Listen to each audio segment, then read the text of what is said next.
So we are on our way to our last stop, and this is going to Sapporo, Japan. And Sapporo is an island far north, and the bullet train, believe it or not, there is one, and it's about 12 hours to get there. So we opted to fly, which is no problem with me. I've loved the idea of doing inter-Japanese flying. I just wish I could have been on a 747 or 777 with 500 passengers like they used to operate back in the day, and they still do with smaller aircraft. But Hiroshima Airport is fascinating, and it's small-ish, but again, you see the Japanese obsession and passion for aviation with the observation decks and the airplane stores, and people come out to the airport because for fun and excitement and to pass time. And also you can see here is a birthplace of Mazda, and that's why the Miata is here, and they're very, very proud of Mazda and the Miata. So we're going to board a Japanese Airlines flight. It's about 90 minutes up the west coast of Japan on our way to Sapporo on Hokkaido, which is on the northern island. So a few more shots of the airport as we look around, including the quite fancy Japanese lounge with its extensive selection of beer and Japanese whiskey. That'll do it from Hiroshima. Well, we're now on our way to the northernmost island of Japan, and that's Hokkaido. And this is a long journey, well, not really by Japan standards. It's only 2 hours, and it's delightful. And we're on a Japan Airlines Boeing 737-800, and it's a bit of a throwback. So, as I mentioned before, I wanted to fly one of those wide-body 787s or 350s or 777s that they fly with ultra high density and a high number of passengers, but on these short domestic routes. But this route doesn't have that kind of demand here from Hiroshima to Sapporo. So what's nice is look how calm and orderly the boarding process is. No gate lights, no people trying to run each over and throw bags in the air. And then it's just a lovely kind of simple service. When you get on the airplane, here's something unusual. Look at the first class section. Notice anything unusual?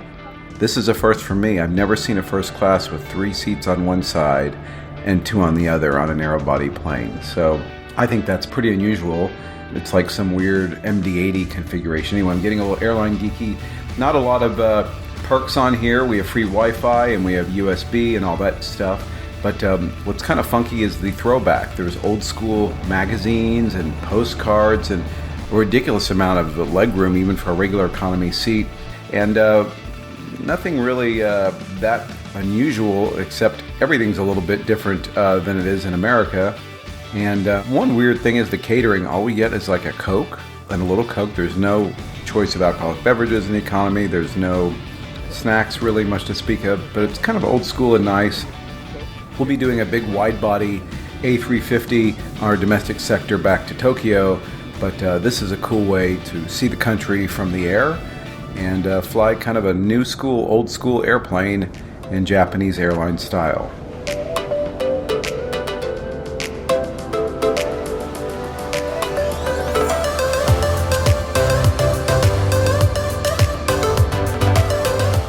We're on the sparsely populated mountainous west coast of Japan, and then we're flying northeast to Sapporo over on Hokkaido Island. So this is a very northern latitude island for Japanese standards. This is above the Korean Peninsula. It's that far north. So really interesting to see from the air just how sparsely populated by Japanese standards this is, and how green and almost rural and bucolic it is than the more industrialized population centers of the East Coast. So now we're on final approach to Sapporo, and this is the largest city on Japan's northernmost island, and it's Japan's 5th largest city.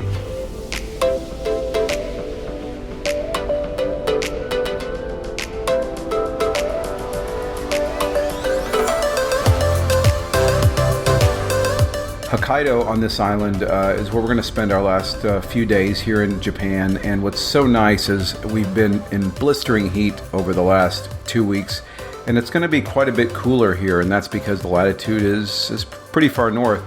And in the winter, it's very cold and snowy. And fun fact, Sapporo receives more snowfall than any other city in the world with over 1 million people in population. So it's the largest, snowiest city in the world. Interesting. So the summers are temperate, but as has been the story today, it's actually hot on our arrival, which is 86 degrees Fahrenheit. But still, that's about 14 degrees better than Hiroshima.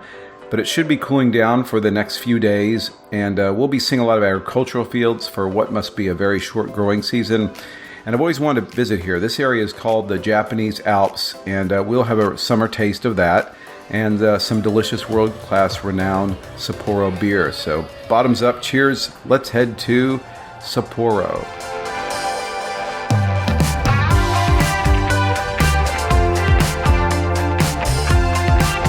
Well, here we are at New Chitose Airport, which is the main airport of Hokkaido and Sapporo. It's a bit of a distance away, but if you look at this airport, like a lot of Japanese airports, but this one in particular, is an airport disguised as a shopping mall. And in fact, so much of the shopping is before security. People come from all over the region just to shop at the airport. So Smile Road is, well, definitely, and Shopping World, these are two of the malls here embedded in the airport. It's larger, it seems like, than our own mall back in Miami, Aventura, and it's infinitely more crowded.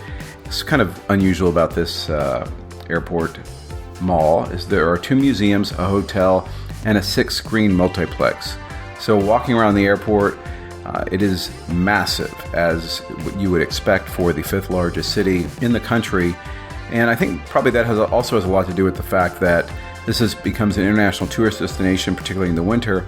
And because this is an island, and in Japan, a lot more people seem to use air travel here than rail travel when connecting to the mainland.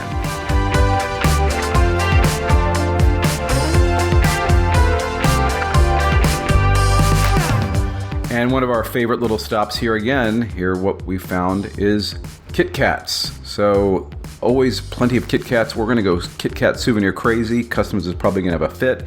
And check it out. In the exotic Kit Kat selection, there's even Kit Kat sake. So that's super cool.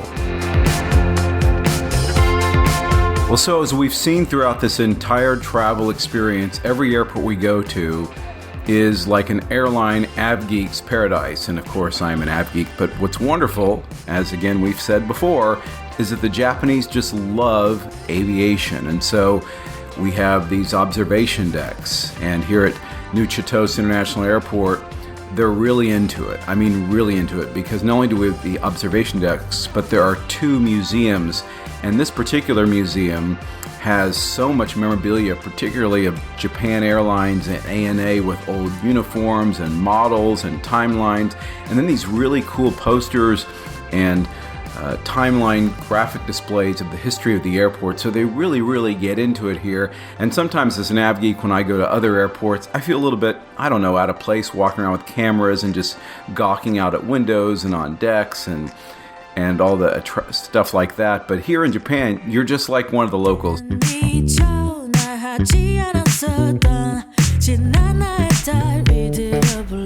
All right, so now we're boarding a train, and we're taking the subway and the train quite a long distance all the way back into Sapporo. And, from so far on the trip, the area seems much more industrial, but kind of low-rise and a lot of agricultural too, and pretty busy on the train. The train itself is kind of a little gritty compared to what we've seen in Japan. Not sure what to expect in Sapporo, but a city certainly that I've always wanted to visit. Get up on it and do. Get up on it and do. My channel's thriving on it. Don't see the online. Get a little grip of my Get a little grip of my ooh. I'm shining without you. So bright, baby, so bright. And we've arrived at Sapporo's main train station, and once again bustling with activity. Looks like a shopping mall inside. Surprise, every major train station in Japan looks this way. So we're going to make our way over to our hotel. Well, our hotel is a little bit quirky. The entrance looks pretty cool, pretty hip, and interestingly enough, we're Hilton people just because I'm a point chaser, I admit it. But there aren't any real Western chains, Hilton or any of the Marriott, Sheraton, Bonvoy properties. So we found a Japanese hotel. This one was one of the highest rated, and the rooms are a little odd, I have to say. We're feeling a little like Rob and Laura Petrie from the Dick Van Dyke Show, or is that the Three Bears? And that's why at the Hotel Brasserie, we asked for a 3-bedroom room, and we certainly got it. It's 3 beds all right next to each other with virtually no space between them, so pretty strange. So bright, baby, so bright. Focus on me. Focus on me. Focus on me. Focus on me. All thanks to you, I shine brighter than ever. All thanks to you, I'm happy, happier than ever. I never felt so alive, that's right, I'll God say you. Well, it's a rainy night here. We've had a long day of traveling, so we're just going to go back across the street from our hotel to the Sapporo Central train station. And Saturday night dinner is really fun here. It's like a food hall, basically. We've never seen anything like this in Mass. All these restaurants are organized on multiple floors together, but they're actually individual sit-down restaurants. And in old school Japanese ways, diners actually sign up and take a number, much like a deli, rather than make a reservation. And then everybody sits and waits patiently for their number to be called, because people are patient in Japan. And also, one other quirk, you can order takeout, but you cannot take your leftovers home. And we asked us if we could take our takeout to our son, who wasn't feeling so well, and they give it the old light no, which is the finger across the neck. So you can take takeout, but you really can't. So some things in Japan don't make sense, but let's just do some window gazing and window shopping. Focus on me. Focus on me. Focus on me. Focus on me. You got me going into overdrive. Too busy, can you leave a message? So walking around Sapporo, there's a few real iconic local sites, and one of them is the Sapporo Clock Tower, and it's the oldest in Japan. It dates back to 1881, and this is around the time the city was founded. The building itself looks like kind of colonial American, and it is. It's American design, and it's one of the few surviving Western-style buildings in Sapporo. The iconic clock was built in Boston by E. Howard and Company, and it was headed by a co-founder of what would eventually become the Walton Watch Company. So a kind of weird taste of Americana here in the middle of Sapporo, Japan. Put 'em up, no second thoughts, just let me change your mind. So the tower overlooks this incredible park called Odori Park. So we're going to take a walk in Odori Park, and what that means is large street in Japanese. And this is like the central park of Sapporo. So during the urban planning of the city, it was originally designed as the main street, but it eventually became a park, and it divides the city in north and south sections. Odori Park spans about a mile. Now, throughout the year, many events and ceremonies, such as the Sapporo Lilac Festival and the Snow Festival I mentioned, are held in the park, and local landmarks, including the Sapporo TV Tower and the Sapporo City Archive Museum, are located here.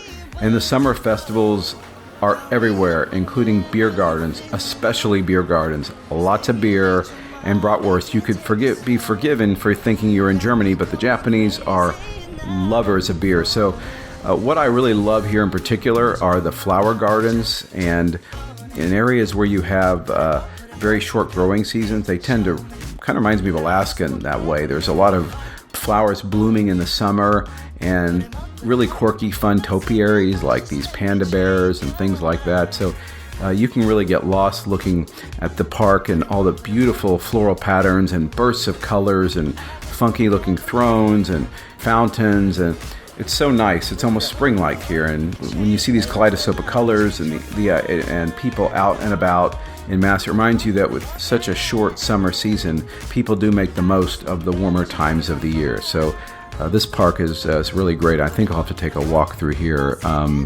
tomorrow as well.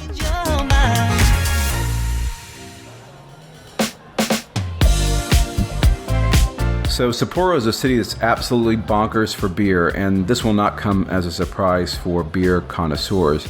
It is the home of the internationally famous Sapporo Beer and Brewery, which is Japan's oldest beer brand, dating back to around 1876. In fact, in Japan, it's legal to walk around with a can of brewski beer.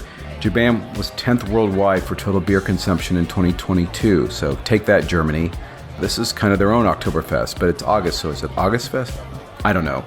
To that end, we walked into the Sapporo Summer Festival, which attracts more than 1 million visitors to its carnivorous beer gardens. Did I say carnivorous? Maybe it's because I'm hungry for bratwurst, but I meant cavernous. And they stretch from 6 blocks in Odori Park, and it lasts for about a month. The beer garden first appeared starting in 1959, and though it, again, is not on the scale of Oktoberfest or Munich, but by then it would be too cold for Sapporo to do this anyway for Oktoberfest. I just love how these brief summers of northern latitudes bring out the joy of life. This is a joyful day, and maybe it's a little bit of the beer buzz too, because the Sapporo beer, it's a little strong, but quite tasty.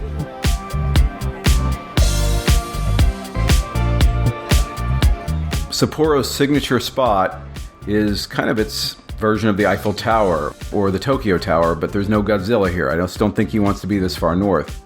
This is Sapporo's TV Tower and observation deck. So standing at 483 feet, this landmark was designed in 1958 by the same architect who designed the Tokyo Tower. And the digital clocks donated by Panasonic were originally installed all the way back in 1961, and they've been renovated in the last 20 years along with repainting the tower. Now, what we're going to see upstairs in this museum is $1 million view of Sapporo. I'm hoping it's not shrouded in clouds. So Japanese do love their observation decks. So let's take the elevator up and see what's inside.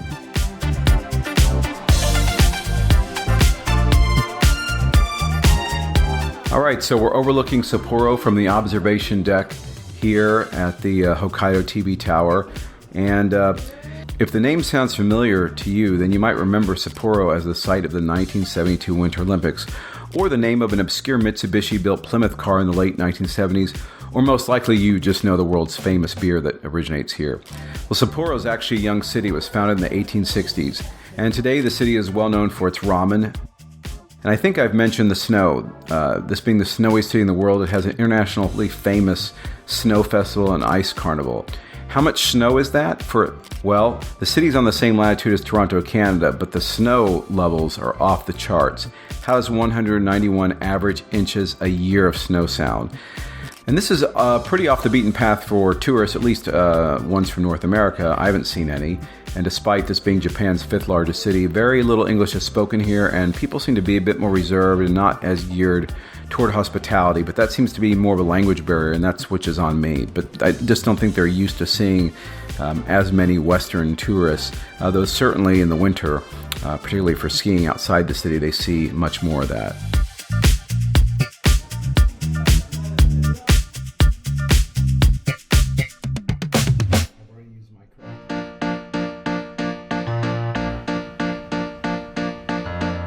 Well, Sapporo does have its own version of Ginza, and its area is called the Susukino, with the midnight neon lights, and you got to wonder what the monthly power bill is in a place like this, because surely this gives Las Vegas and Times Square a run for their yen, because this is only the tip of the samurai sword with all the nightlife in this district, and kind of a surprise. I didn't expect to see it here in a city the size of Sapporo.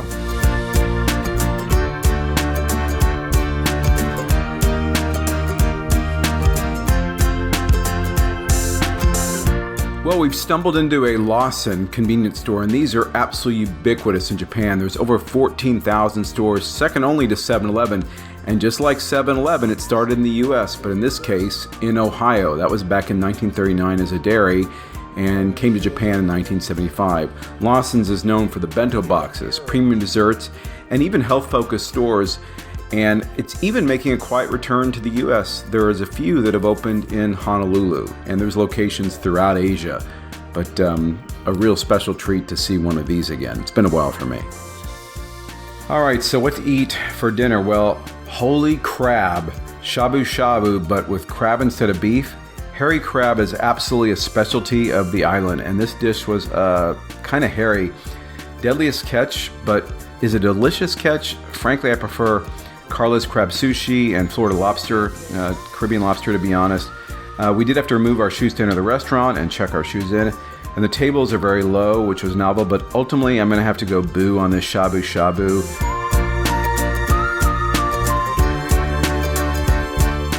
All right, So here we are at a crazy crab restaurant here in Hokkaido. So we're about to, this is a meal that's gonna be lost in translation, but we're at a restaurant here in Hokkaido, and the specialty of the house is hairy crab. We're not getting that because I don't see it on the menu, but typically that's the specialty. But crab and seafood is a real big deal, and so we're gonna have this crab served as a treat called shabu shabu.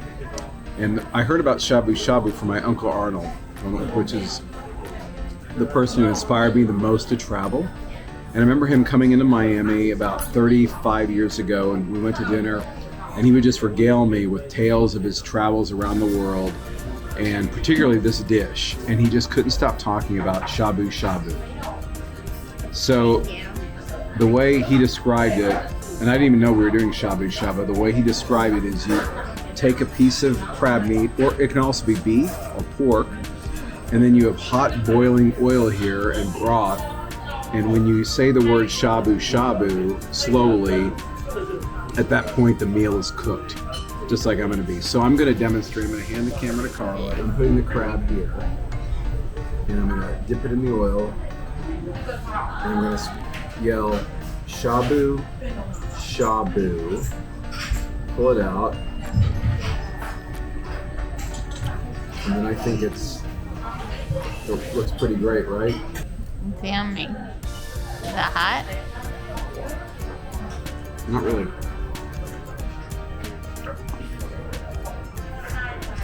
Do you need another shabu? I think it needs to be re-shabued. So we're going to shabu more. Why don't you just leave it in Shabu, shabu, shabu, shabu, shabu. Look at me. Is that five shabus? How many shabus? there? Take it out. Is that good? Yeah, put it in there. You show us. She's good. Is it okay if I do this? Oh, it's open. Oh. Trying to call it. Oh, beautiful. This is definitely for me. He can't eat it. No cabbage. No, he doesn't eat it. It's okay, I'll No, eat no, it. not just here. What's this? What is this? あ、これはラスト。 Up for the right. ラストに入れる。 What is that? これ Noodle. は白滝。白滝、白菜。 Shirataki. 白滝、白菜、豆腐、人参、 Oh. 金クラブ。 I'll put it all in. はい、金クラブ。 Oh, boy, I'm glad you're here. はい、金クラ I'm glad you're here because this would have been a nightmare. Yeah. ブ。えのき。 Clearly, I had absolutely no idea what I was doing, because now look what they've done. Show that beautiful food. That is delicious. I'm kind of afraid of it, actually, but I'm going to be courageous, and I'm going to try a vegetable. Those aren't cooked yet. Try one that's cooked. What's cooked?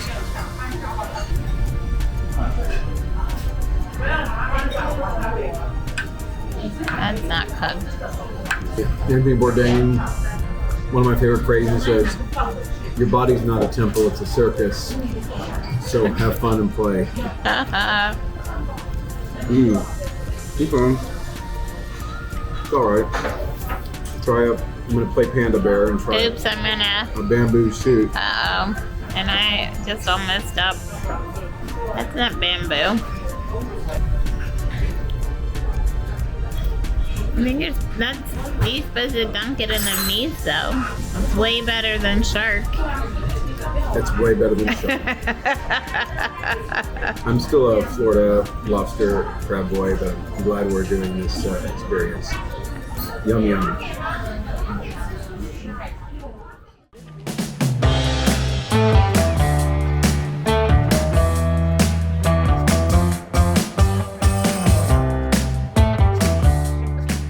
Oh, thank heaven for 7-Eleven. I've had more than a few people ask about 7-Eleven in Japan, particularly on my social media, and they want to see its vast and unusual food selection. It's definitely a step up from the US version. The Japanese versions are more like Wawa's on steroids.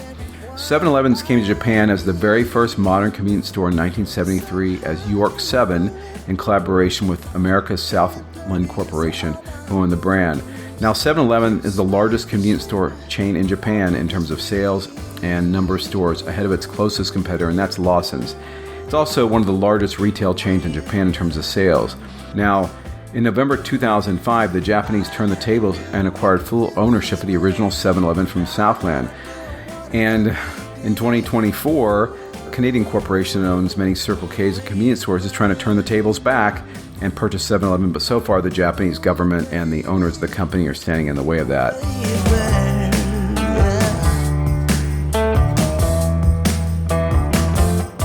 So just strolling through town, Sapporo doesn't have that beautiful city core in Japan, that skyline, and the Odori Park certainly is wonderful. Much of it's kind of drab, utilitarian, post-war construction, but there are some really beautiful pockets, and besides its famed parks and surrounding natural areas, and that's what we're going to do tomorrow for our last full day in Japan. So right now I'm just going to take in some of the sights and sounds of just city life here in the northern city of Sapporo.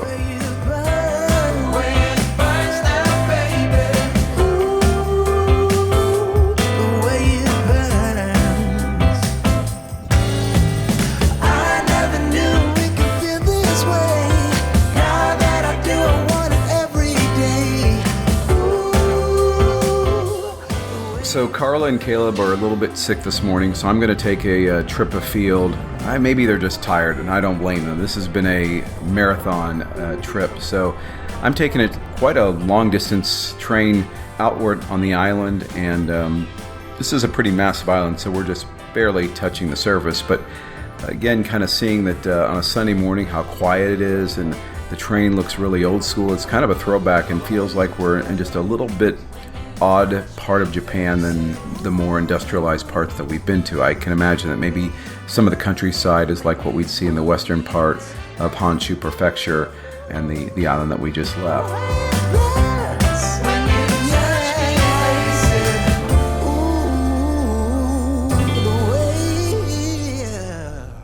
Well, it's a quiet Sunday morning, and after a pretty long 2-hour journey of trains and buses, we've arrived at Nopporo Forest Park, and really beautiful and just so quiet and in contrast to the hustle and bustle of the city. And the first thing we stumble across is the Hokkaido Museum. Now, it's not really open at this time, and we have something really cool we're about to see, so I'm just kind of popping in here to kind of get a shot of the exterior before we stroll over to the really interesting historical village of Hokkaido.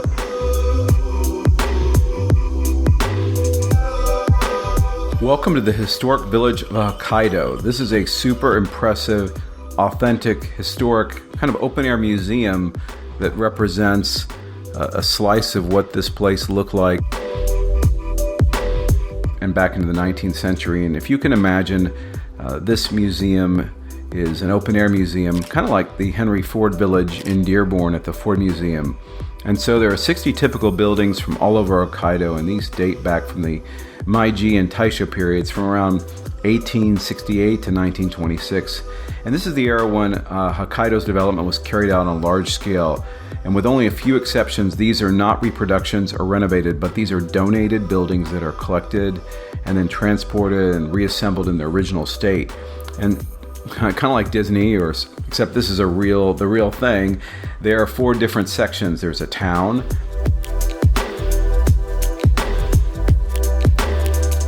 a fishing village,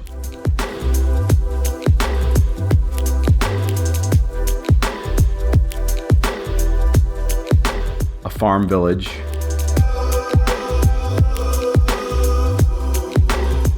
and a mountain village. And what's really fascinating is most business owners actually lived above the shop, so almost all the businesses here have residential quarters attached, which all have a similar traditional Japanese vibe. Very, very unusual experience. And what's Also interesting about this place is that because the yen is so weak and Japanese are still averse to international travel, there's a lot more domestic travel in Japan than there used to be. At the same time, there's more inbound travel to Japan than there ever has been. So a lot of tourist pressure. But up here in Hokkaido, very, very few Americans. Certainly at this museum and open air village, I see none. And so this is a very Japanese kind of tourist experience.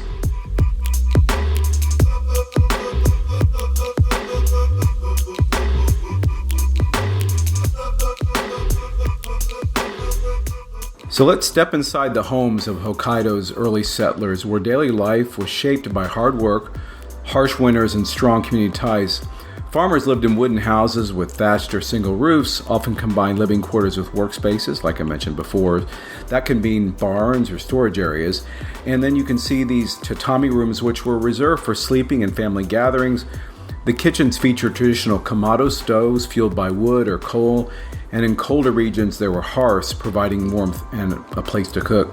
Now the small town homes double as businesses, so storefronts in the front, like the barbershop, and then family spaces in the back or upstairs. Merchants, brewers, craftsmen lived above or behind their shops, blending work and life. And in mining and fishing towns, workers lived in dormitory-style housing or simple row houses with shared bathhouses and communal kitchens. And despite these modest conditions, people relied on seasonal rhythms, local festivals, and neighborhood support to endure the challenges of frontier life in Japan's north.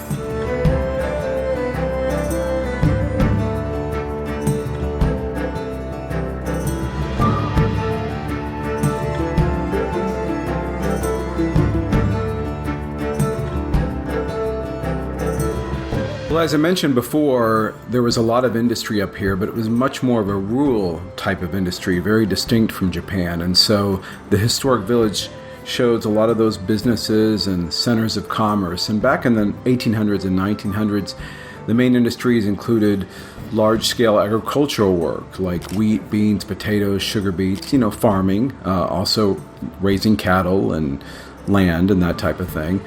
Coastal and inland fishing centered around herring processing for food and fertilizer. And then also there was coal mining, and this supported power and transport needs. And there was timber and paper production. So a lot of these small businesses also surrounding this included, blacksmiths and general stores and barber shops and horse stables and inns and even hotels. And so what I really think is really neat here is that you get this kind of microcosm of what it was like back here on this island. And I've never seen anything so represented like this really anywhere. Even the Henry Ford Museum, this is a little bit different because it's so far back in the past and yet is all authentic and organized right here.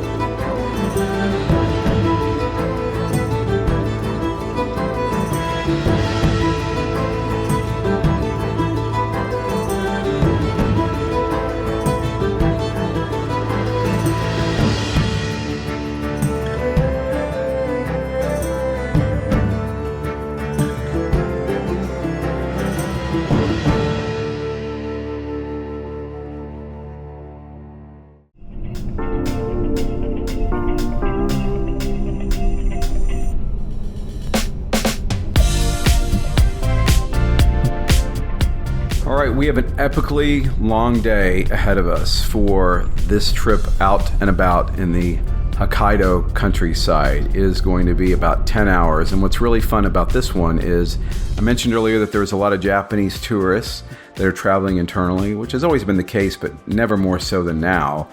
But you see Japanese tour groups in America, right? But this tour that I'm going on is a Japanese tour group. I'm going to be the only non-Japanese on this tour group, trying to understand what is going to be said predominantly in Japanese and kind of embed myself in the culture. So in kind of a funny way, this is as kind of close as I'm going to get to really kind of penetrating or being inside the true local Japanese culture. Well, this should be kind of a trip.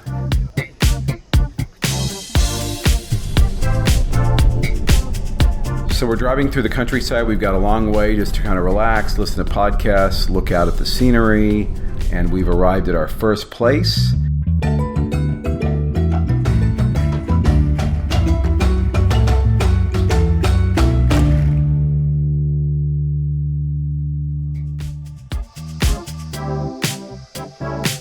I went on down to the Asahiyama Zoo, and they all asked for you. Now, if you recognize that little ditty, you may be from New Orleans and be familiar with the Audubon Zoo. This zoo is a mind blower. First opened in 1967, this is the northernmost zoo in Japan, and it's an absolute landmark. It is 2 hours outside Sapporo in kind of the middle of nowhere, and yet it attracts visitors from all over Hokkaido Island, in spite of there being other zoos closer to Sapporo in large cities.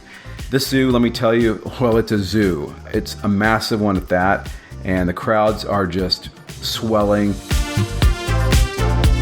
And there's hour-long queues to see things just like the polar bear, and I think we were the only Western tourists here that I saw.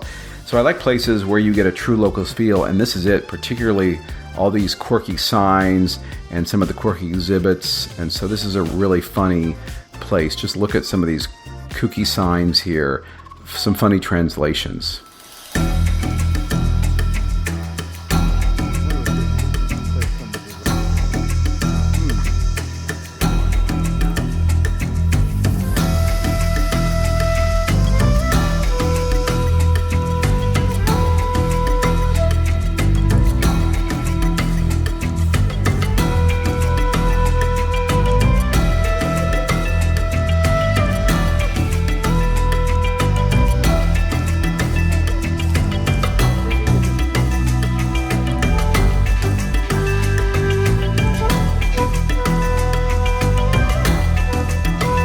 I'm going to give this new zoo review a 9, and it would be a 10 if not for the crowds, but again, this is Japan. What do you expect?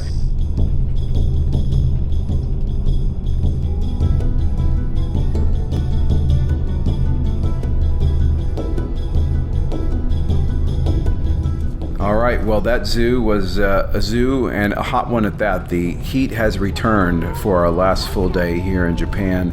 And so we're going to drive around the countryside. We've still got quite a bit of adventure ahead of us. And the next stop is absolutely breathtakingly beautiful. See what I did there? The next stop on our day out is the Blue Pond, which is so blue that it can't possibly be real. It looks like it was generated by AI or Photoshop. It is real, but it's not necessarily natural. It's man-made. And it's resulting from the work on the Biel River carried out after the 1988 eruption of Mount Tokachi, which was a volcano. So to protect the town from the volcanic mud flows, they dredged this. So the otherworldly blue hue is thought to result from the accidental presence of colloidal aluminum hydroxide in the water. Try saying that 3 times fast. And this withered Japanese birch and trees that are standing in the lake just contrast beautifully, creating this just magical reflection. So this is just a very special sight, and as you can see, like everything in Japan, absolutely mobbed. But it is beautiful. Just can't get enough of my bad puns. Or as my son says, dad jokes.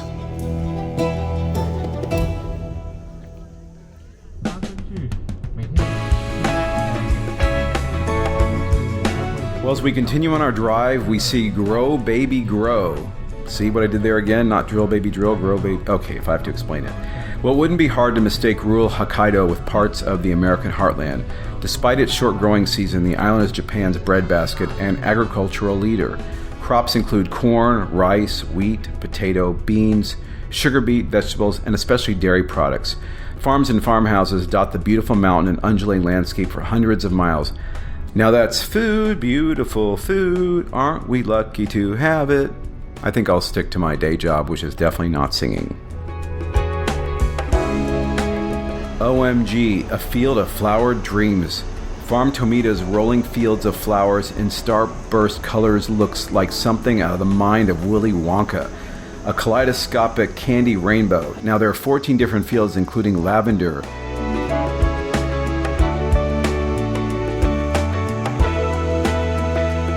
iridori,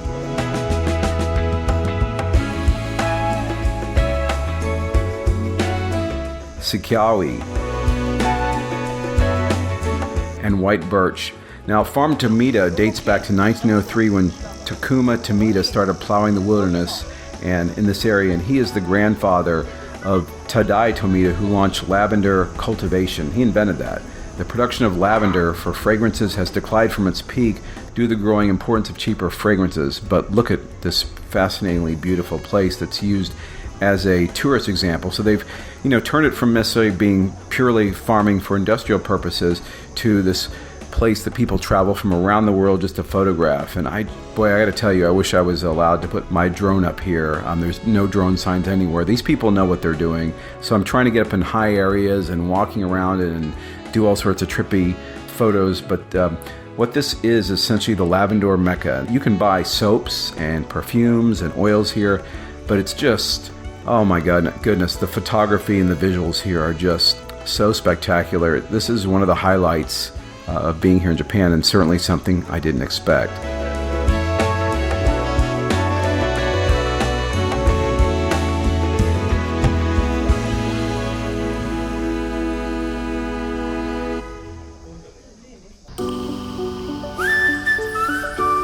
Wow, this has been a spectacular day, and before we head back into town, we're going to stop at it's kind of like a truck stop or a tourist spot or like one of those turnpike places where you get snacks and some souvenirs and of course go to the bathroom.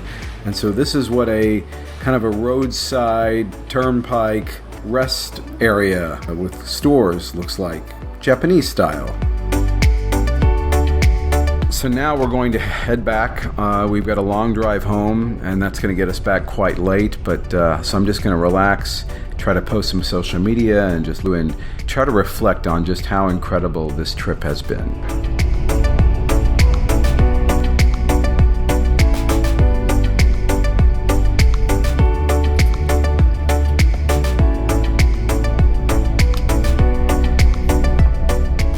Well, good night and arigato, Sapporo, from the 30th floor of the JR Tower on our last night in Japan. We thought it'd be kind of neat to get a nighttime view of the panoramic views of the city. Haven't really done that so far through this trip, something I usually do. There's only so much you can cram in, but we have a long day of travel tomorrow. So what I will have to say is that this observatory, which by the way is kind of hard to find, it's called T38, absolutely worth it if you ever find yourself in Sapporo.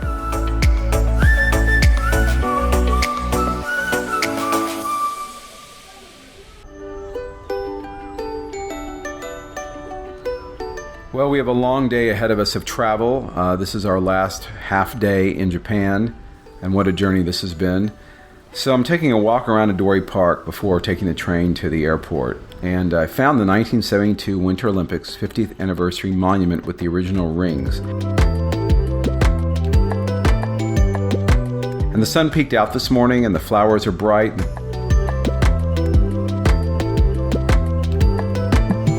But the beer gardens were quiet.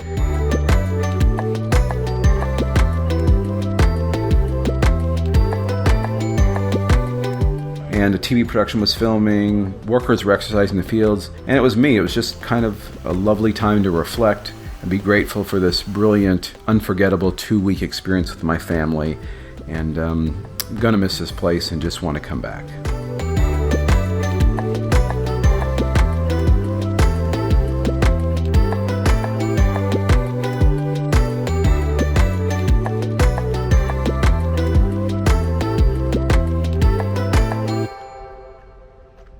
Alright guys, what do you think? 24 hours traveling ahead of us. Look over, but it's been... There's a man coming behind you. Yeah.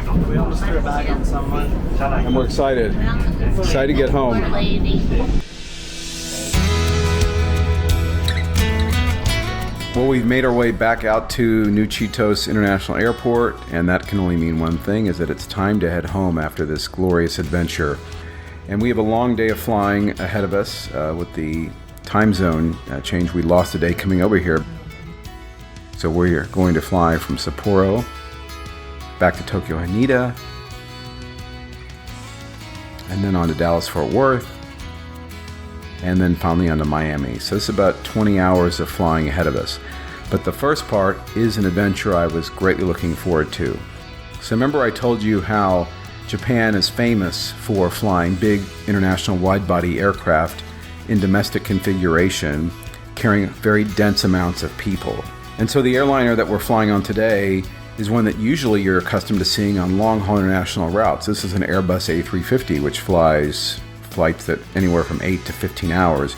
But in Japan, they use them for short domestic flights. So this is an unusual configuration unless you're in Japan. This is an airplane that typically carries around 280 to 320 passengers. It's about 380 passengers and very, very dense.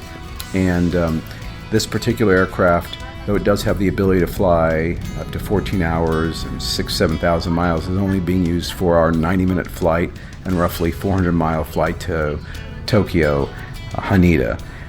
So really cool, and a nice little way to end the adventure. And then just looking outside the window, saying farewell to this really special island and looking at the beautiful scenery. And it's a very short crossing from a Hokkaido island back onto Honshu Island, and very interesting. This gives me time to reflect and think about how much we've enjoyed this fabulous trip.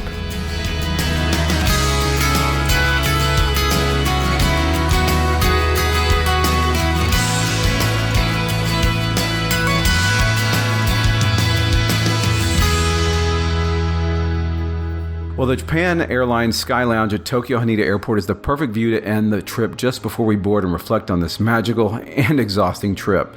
Now, the trip's genesis was last fall when Caleb entered New World School of the Arts. He said if he could achieve all A's at this tough-as-nails school, this would be the summer trip.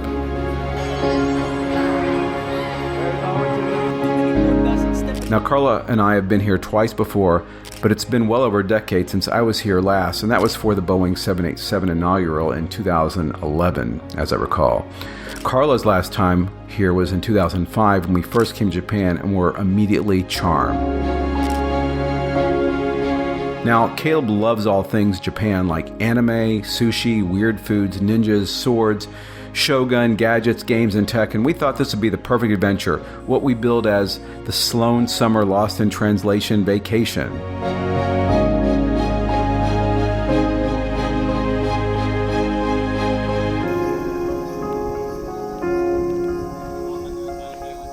And I told Caleb Japan would be like entering a giant theme park and sci-fi movie, a parallel universe where everything is different, and an incredible historic documentary at the same time. That is all true. Japan is a technological wonder, but more than that, it's a wonderful oxymoron. It's yesterday's country of tomorrow. Now, why do I say this? Well, the Japanese value technology and are innovators. The economic miracle following being annihilated in World War II is still like nothing the world has ever seen.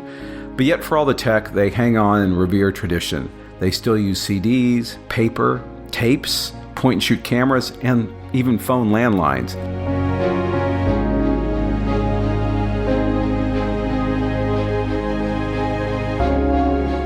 The Japanese are meticulous, perfectionists, and truly the most gracious and hospitable people in the world. What hosts. And everything just works here with precision.